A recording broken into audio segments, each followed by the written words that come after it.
Hey folks, I just want to put something at the beginning of this video. I had plans to include two exercise scenarios in this video, but it turned out that the red flag scenario, exercise scenario number three, requires a lot more explaining in detail, and it would make this video way too long.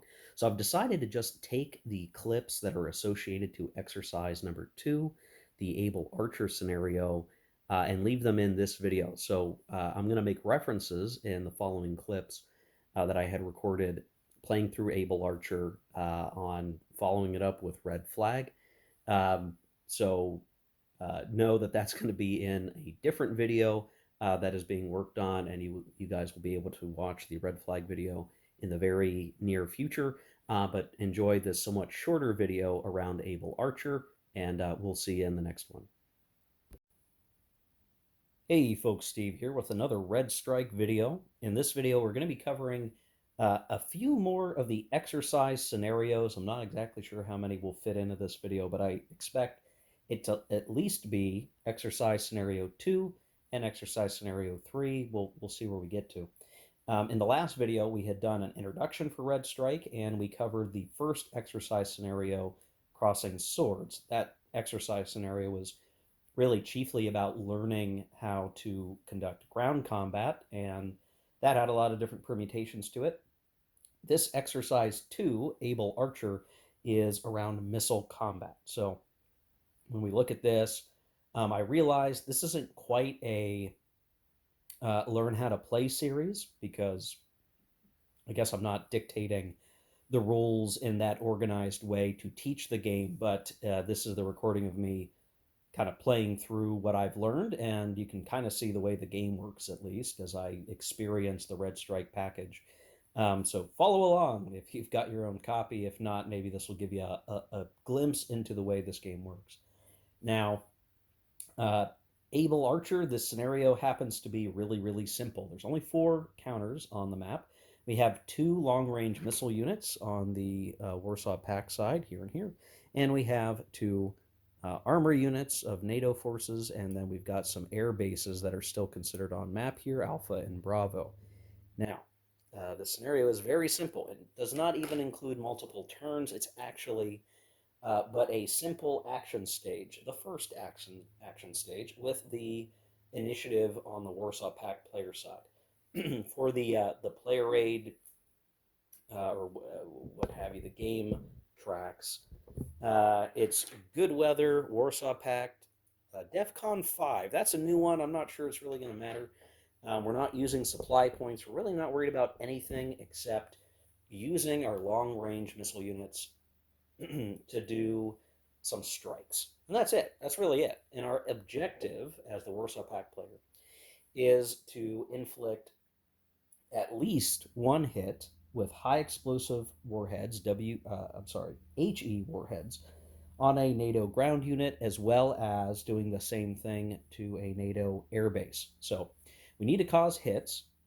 We're using the basic high explosive HE warheads. That's sort of the default. Though, just like with exercise 1, you can take this exercise and add some twists to it. In this case, you could opt to allow the use of chemical or nuclear warheads. I think that's how the DEFCON stuff matters. That can be that might be interesting to see how that works, but for now we're going to do the regular. And then you could also treat the NATO units as having Patriot ABM systems. So I think that would be the sort of anti-ballistic missile system to defend against these sorts of strikes. But again, we're going to keep it pretty straightforward here. So yeah, there's not much more to this. We're just going to practice basically shooting our missile units at the enemy. Now, really what we learned in exercise 1 was that the Red Strike system has plenty of nuance to it in terms of attacking, how you take step losses, the types of combat formations that you're going to take, and that allowed exercise 1 to be a little more interactive, where you could kind of try it back and forth and see different ways to maneuver your units to do what you want. This is really going to be more about practicing a procedure. So not as much interesting decisions to make other than targeting our enemy and shooting. Now, something to keep in mind here is that these units basically have 3 shots uh, that they can leverage. And there are some markers, if I could successfully pull one out of the counter tray, that say like missile -1. So if we fire, -1. If we fire again, it becomes -2. And if we use the third fire, what we actually do is we take the unit off the map. They're just gone. They're done. They've been used up, which is kind of interesting to me. Now, maybe in some of the advanced rules you can bring them back or you can get them situated again, but especially for this case, we're really just worried about firing all these units. And technically, we could, for each of our 2 units, we could fire 3 times, and they can all be fired in the same action, and they can all be used to target the same unit, the same target. So we could have 3 shots on him with this unit, and then depending on range, 1, 2, 3, 4, 5, 6, 7, 8, 9, 10. We could have 3 shots on Bravo from this unit. Um, so that's how that works. So I don't see any reason not to shoot all 3 at the same target. Maybe if the victory conditions were a little more bifurcated, like you need to do 1 hit on both units and whatever, you might split up the shots. But here, I think we're going to have a really straightforward um, set of shots to do. Maybe the one thing would be, do you want to get higher chance of eliminating a unit? But I don't think we're going to cause enough strike hits to actually eliminate any units here. Um, so there you go. So yeah, we can use these units. We can use them up. They can both be removed from the board. That doesn't really matter for victory or anything like that. There's no objectives. We're just going to point and shoot. But I think you'll find that there's a bit more complexity here than you might expect in terms of what kind of units you actually have and what kind of armaments they use. So that's a quick little brief description. Now let's get into the actual procedure itself. Okay, first thing we're going to do in this process is look at range, and this is pretty straightforward, all things considered. Range is listed on the counter itself here, and it is that yellow boxed number. So for this guy, it's a 4, and over here, this guy's got a 10, which is much longer range. We'll talk about why that is here in a second. Excuse me.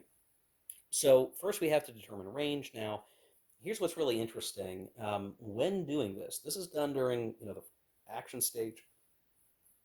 You can fire your shots um, before or after movement. So this guy could shoot and scoot if he wanted to, fire all 3 of his things and retreat out. We can do that. Right now, all these guys are in range. So 1, 2, 1, 2, 3, 4, 1, 2, 3, 4, 5, 6, 7, 8, 9. Basically, anybody we would want to shoot around here is in range of either of our missile units. So in terms of just knowing whether or not we can hit them, in that first part of the procedure is checking range. Yeah, that's going to be in range. But so here's where things get complicated. I'm going to show you the missile table for a second. It is a lot. Wow, what is all this? This is crazy looking. There's a lot to parse. We'll do it together. First of all, we're going to look at the Warsaw Pact table because this is our table. If you look here, you can see that there's a whole bunch of things listed here. When we look at the table header, it's basically saying what the system is and the NATO code sign. Well, when I'm looking at this, we see a whole bunch of things. How do I know which is which? Well, easy peasy. Each counter actually does tell you its missile type. So on the back of this guy, we're going to see, whoops, that this is an SS-21. And back here, this is a SS-1C. Okay. So let's compare these things on the warhead table for a second, understanding that they're both going to be using high explosives. I'm a little disappointed because you do kind of have to, if you want to get a good grab of this, you need to be looking at the second column here. So we have an SS-21, that's a Scarab B, ground to ground, yeah, that's right, that's what these things are, and a range of 4, that's what this column is, a little hard to see because I'm not showing the whole player aid. 4, is that what this guy's range is? Yes, it is. Boom, all right, so we know what we're talking about. We have our other one, the 1C Scud B, range of 10. Is that what this guy had? Sure enough, yes. So it's pretty easy to look up and validate what type of missile this unit actually is using, and it's telling you on the counter, which is really interesting. It's a level of detail not a lot of games will go to in this vein, I think. So now we know exactly the package that these things are carrying, the type of missiles that are going to be used. So that's good. Now, if we look at the rest of the procedure in the book, we're going to look at the target type as specified on the missile table, and then we would need to declare our warhead type. Well, keep in mind we're only going to be using our highly explosive uh, uh, warheads. So we're going to be focused on that part of this table. You can see it. This runs all the way up to here, HE, and you look down the column, but the headers are replicated down here, so we have a little bit of benefit here. We can look and see what the values are. So our target, so let's say we're looking at an air base with a high explosive shell, tells us for our Scarab, and if I'm reading this right, that says 81. So that is a target number. And if we were looking at a assault ground unit, that number is a 72. And if we were to compare that with our 1C, we see 49 and 43 in terms of the values. If the modified die roll, and we're going to use a D100, so this requires actually both D10s. You're picking one as the tens column for the number, and then the single digits, and you get a 100, or a number between 1 and 100. If the modified die roll is equal to or less than the warhead's hit number, then a hit occurs. Depending on the warhead type chosen, combat units or in strategic target take hits or may be destroyed. And then we have to worry about the 20%, so you knock 20 off because not having done the reconnaissance here. Now, if we're really trying to compare these, I don't really see it as being like, let's think about this for a second. If it's 81 and 72, and we want to get that number or less, it is easier to hit the air bases, right? Air base, maybe that's, those things don't move. So that's easy enough to understand. So 81, that's pretty good. Even if we were to knock off the 20 into this, that's still pretty good, right? So for a plus 20 DRM, yeah.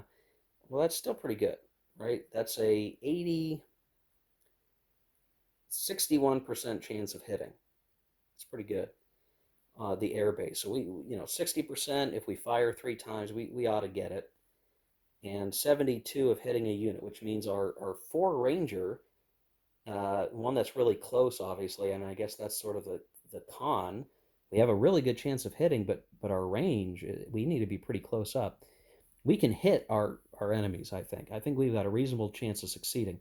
But our SS-1C Scud, for only being, again, trying to, airbase 49 and assault ground unit 43, well, that's a lot worse. And because this is not going to be reconned, that's really 29 and that's 23. So what do you think we should do here? I'm talking like I'm watching one of my daughter's educational TV shows. Well, it's good to have a backup shot from this unit, But I think most of our damage here is going to have to be done with our SS-21 missiles because they have a much greater chance of hitting. We are going to split up our shots between the two targets that we want to hit and get at least a hit on one. So, wow. Okay. Is that making sense to you? I hope it does. It's straight. It feels more complicated because the table feels so big, but it's really not bad. In fact, most of the chart is kind of showing, really indicating whether or not a strike of that type is possible, where it's got the X, or it's a sure hit, meaning you don't even have to roll for it. That's what all these checks and X's are for. But anytime you see a number, that's when you know you need to roll the die and determine success or failure. And different units across all the force pools are going to be using different equipment packages, and so you just use a different row on the table. It's really not that complicated. So let's do this. We are going to we need at least one hit. Um, at least one hit on a unit on a airbase. The most advantageous way for us to perform this strike is to split this guy's shots, basically one each, and maybe we do a second shot on the ground unit. So one shot on the airbase, two shots here, and then if we need to, we'll follow up with this guy, though he's going to have a much lower chance to hit. So let's do the first one. Let's do one shot against the airbase Bravo. And if, again, looking at the table, we would ordinarily have a 72. That gets knocked down to a 52. So I'm going to roll my dice. Black will be tens, white will be single digits. And unfortunately, I rolled a 59. Dang it. We failed. We failed it. So we missed. We missed, and I suspect that means we do no damage. That's too bad. Now, what I would do is I would mark it accordingly. So I don't like that. I'm nervous about that. I'm going to try another shot. I didn't, you don't have to choose your shots until you make them. So I'm going to go for another shot. I'm going to try the airbase again. This sucks. I don't want to have to. This should be the easiest target. All right, 48. That time we got a hit. So we can denote that accordingly. One of our victory conditions is fulfilled. We successfully hit. And now we're going to strike the ground unit.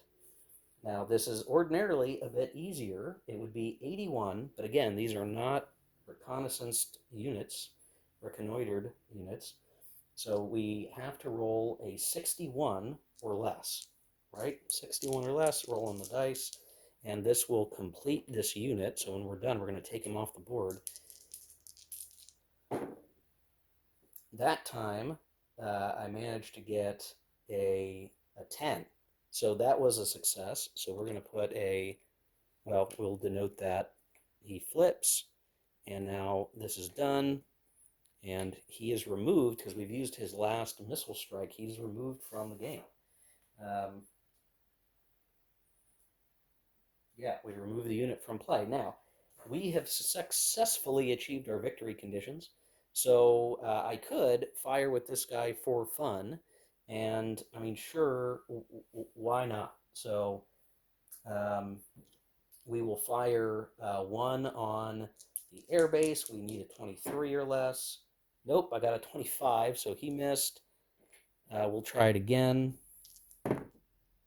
Missed again, and boy, missed again. Okay, well, so much for that. Maybe that just goes to show that this particular unit, using the SS-1C missile package, honestly is if I read the table correct, it is best used to fire on cities, ports, and sonobuoys. Whereas the other unit's missile type, the SS-21,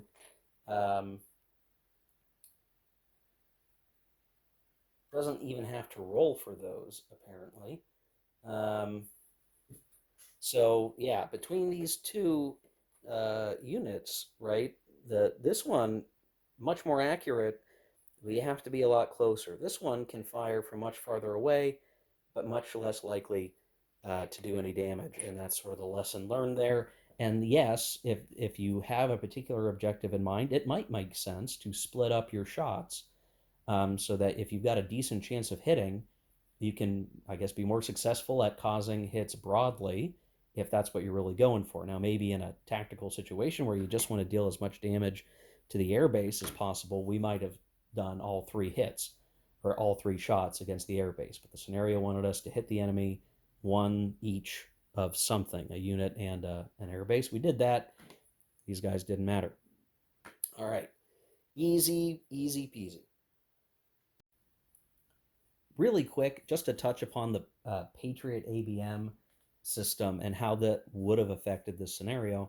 The way it works is if you are going to attack it in a unit with that system, once you've said, okay, he's firing here, and again, assume he's got the system, you have to roll a die, basically. And I think it's the reactive player, the defender, who gets to roll this, but you roll a die. If you roll a 1 through 7, the missile strike was eliminated and no damage is caused. If you rolled an 8 through 10, then you proceed with the normal procedure, but you still have to then roll your percent or whatever, what have you, to see if you hit. So the Patriot ABM system must be very, very strong because what you're really saying is you have a 70% of nullifying the strike, and no matter what, they're still going to get that -1 missile, right? They use the missile, but you shoot it out of the sky 70% of the time. And even if they didn't get it, right, the other 30%, you still have to then go roll on the table to see if you indeed get the strike hit that you want. So that's an interesting bit there. Obviously, that missile defense system is going to be super clutch in a much bigger context scenario. So that's it for Able Archer. I could do chemical strike, nuclear strikes. I don't know that that's really worthwhile here, um, because I think I've got the gist of what I need, and nuclear weapons tend to bring a lot of other things with it. Same with chemical weapons. I think I'm happy with what I've seen so far. So yeah, that's it. Able Archer, missile combat, aim and shoot, move, maneuver before or after, and if your defender's got a Patriot system, your missile units are suddenly become much less effective. So important to keep in mind.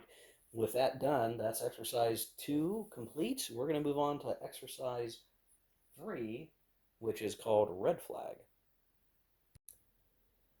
Really quickly before we get into red flag proper, I do want to point out a slight mistake that I had in the previous segment. I showed one of my hits on the NATO ground unit as a flip.